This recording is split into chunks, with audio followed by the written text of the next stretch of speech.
Welcome to Pratik e-learning school where learning is a beautiful journey. Today we will learn some basic English sentences.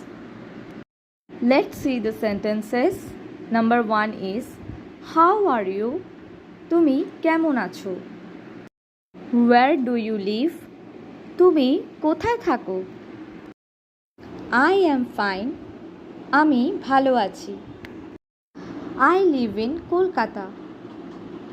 আমি কলকাতায় বাস করি অথবা আমি কলকাতায় থাকি।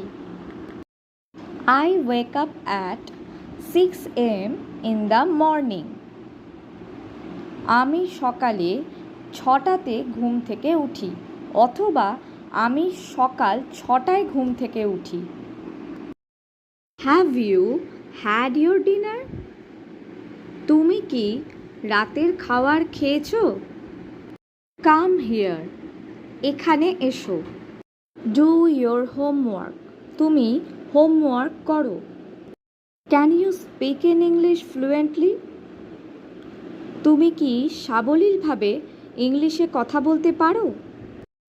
I can write and speak in English. আমি English লিখতে ও বলতে পারি। So this is the end of the video. If you think that this video is helpful for you, then don't forget to like, comment and share, and don't forget to subscribe my channel Pratik e-learning school. দেখা হচ্ছে আবার পরের ভিডিওতে। Thank you.